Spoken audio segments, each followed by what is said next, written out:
Hello there, I'm Scotty, you're not. Time to talk about Scooby-Doo Curse of the Lake Monster, the follow-up film to the Mystery Begins, which came out 1 year after the first one, because Cartoon Network wants to fast-track this sequel. Although we never got a third one, because this one... Okay, so, full disclosure here. I have a lot of issues with this one. I mean, it's not terrible, and I can have fun with it.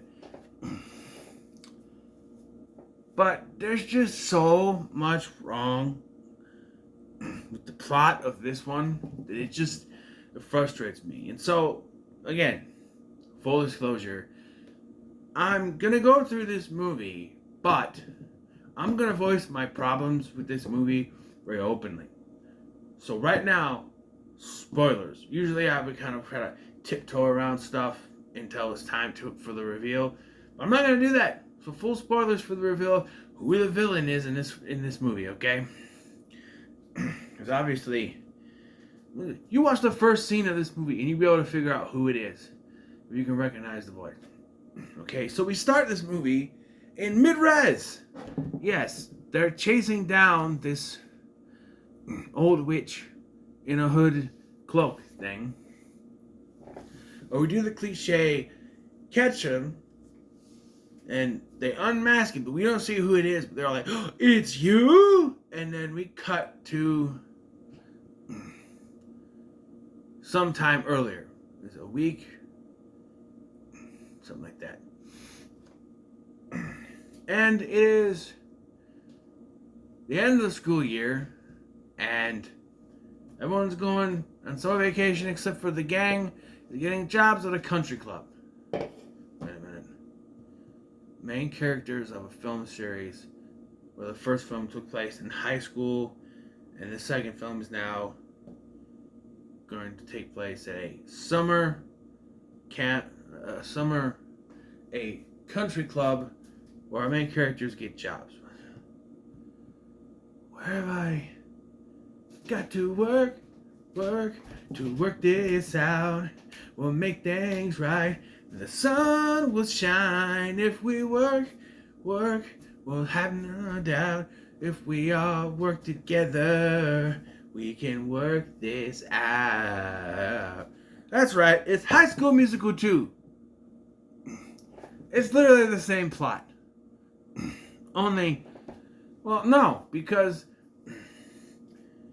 the rich character of the cast, in this case Daphne, in High School Musical 2, Sharpay and Ryan, have a relative, in this case her Uncle Thorny, and it's Thorny even though sometimes it sounds like horny, runs this place, right?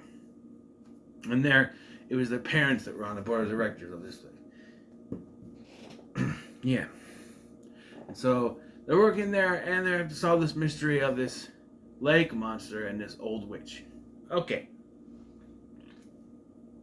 Back to the opening scene. It's Velma. I said spoilers, but honestly, if you watch this scene, they did such a poor job modulating her voice. You could tell it's her. How she speaks. And it's weird because when they replay this scene later in the film, it's modulated better and it sounds different. Problem is, by this point, if you have a brain in your head, you figured out who it is. Lay on my mind, every time this lake monster shows up or the witch shows up, Velma is conveniently absent. And also, even if you didn't catch the voice, when this reveal happens, Velma is not in the room. It's everyone but Velma. So, yeah. She's under control of an old sea witch who wants revenge on these people who took her land. And Velma found a moonstone, and that caused her to be hypnotized and turned into the witch. And she found all the stones, and she's controlling this frog monster thingy.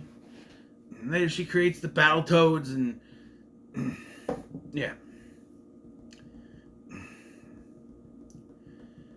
So, one of the things they decided to do is the old story of Fred and Daphne are together. So, yeah, after school is out, they're trying to find Fred and Daphne, but they're making out in the mystery machine because two high school students hooking up in a van is not creepy. Well, it's for the kids. You know, two teenagers hooking up in a van. That's kids movie, right? But anyway, yeah, and it's explained that well, they mentioned that they're working these jobs because they have to pay for this barn they blew up, set on fire, blew up, whatever. And we recount that as we find out how Fred and Daphne fell in love. Daphne fell out of the barn into Fred's arms, and it was love at first sight. And then the barn set on fire because of Shaggy and Scooby. So after they get to the country club, Shaggy falls off of the mystery machine and lands in Velma's arms, which has him fall in love with her.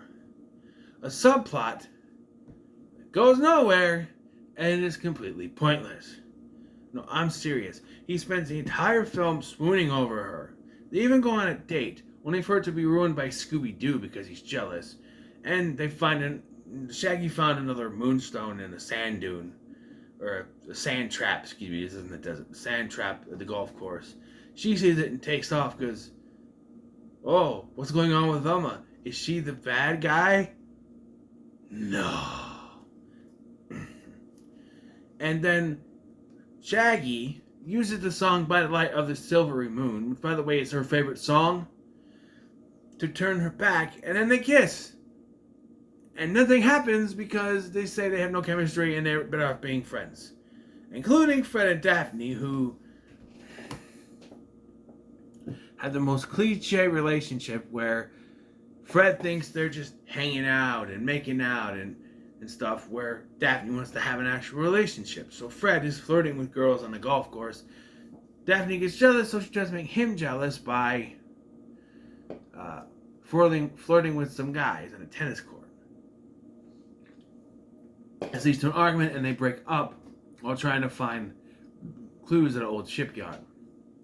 They get locked in a ship and they start to drown, but Fred is able to break them out. By the way, how do they get out? Like, Fred celebrates like he saved them, but he's only broken the window and the water's going out. They're still locked in unless he's able to somehow reach his hand to them, which, I don't know, that one was up pretty high.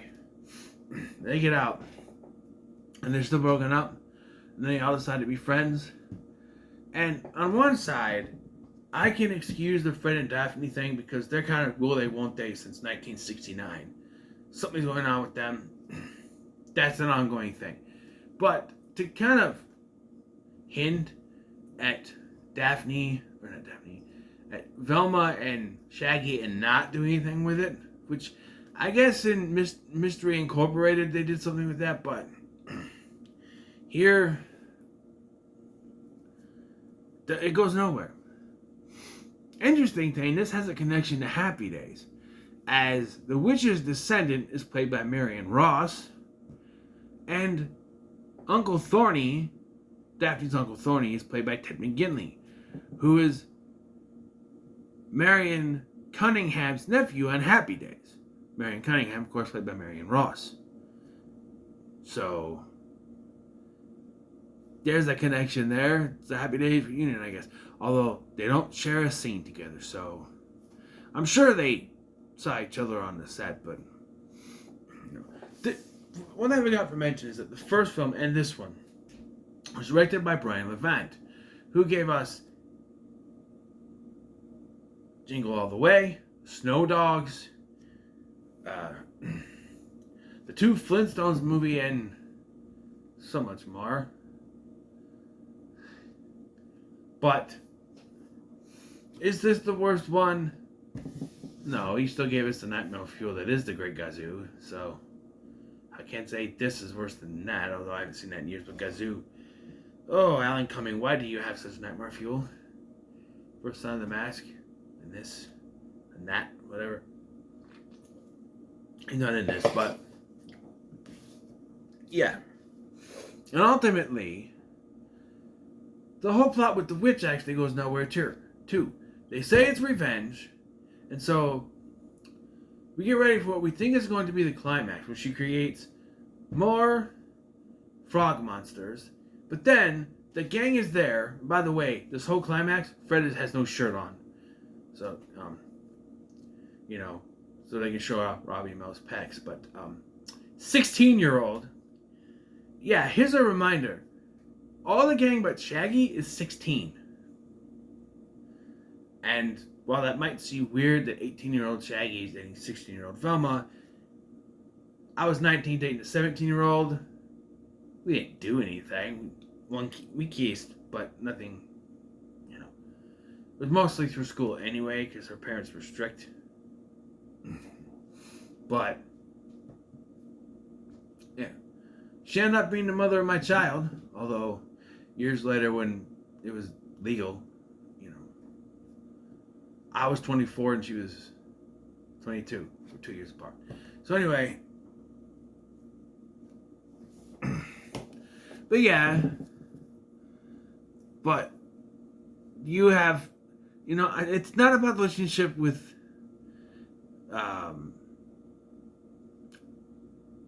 Shaggy and Velma. That's fine, whatever. It's teenager stuff. But Fred's running around without a shirt on, and he's only 16 in this. Maybe 17, depending on when his birthday was. I don't know, but yeah, I don't know. Why does he have no shirt on? It's confusing. Show off Robbie and Mel's pecs, I guess. But yeah, we have this climax, and despite the fact that Marion Ross was yelling about, oh, she's going to try to get revenge, they don't leave the cave. There's a chase around the cave with the frogs, right? Which, by the way, the frog monster is a ripoff of the episode of the new Scooby-Doo movies, the Headless Horseman of Hagglethorne Hall, which guest starred Davy Jones in that song. I know a place where I am going, and the place where I am going is around the bend. And there's a lot that I can show you, and if you wanna go there, I can get you in. Happy is the secret word, and if you're happy, it will get you through. And I love you, it's true. And I can make you happy if you love me too. By the way, he's singing to the frog monster in that. It's a way to distract it. So yeah, he's singing a love song to a frog monster. Not really a frog monster. It's a real frog monster here. Again, these cannot be prequels to the actual series because they did not see real ghosts until later. Also, it's not the 70s. Oh, by the way, this is the one where we have Fred and Daphne hiding in mannequins that are dressed like their 70s counterparts. Oh, did I mention By the Light of the Silvery Moon? I did. Oh yeah, at the end. No. I'm talking about where Shaggy has a fantasy about singing it to Velma. He sings it regular, and then it becomes the Blitzkrieg Bop version. Hack 1, sing 2, by the light of the silvery moon. So the DVD says this is an extended edition with musical scenes. This is one of them, because I remember distinctly when it was on TV, it ends with the regular version and cuts from there. This has an extended thing. And there's also a thing at the credits where they start singing, like, ba-da-ba-ba-ba-ba-ba. And I distinctly remember maybe that one was on there, but shortened. But it's extended. I think they're just extended. I think the musical sequences were in the movie, but not as long as here. It ends up in a rap. Well, for some reason, Velma's dressed as Daphne, and Daphne is dressed as Velma. Fred is dressed like his 60s counterpart, and then Shaggy and Scooby are switched around. I don't know. But I never thought I'd see Fred Jones rapping. Even if it is Robbie and Mel. Imagine Frank Welker trying to do a rap. I'll grab my tape and I'm gonna major. We're gonna go and find some treasure. That's how he said, treasure. Anyway, this movie is, it's the middle of the road.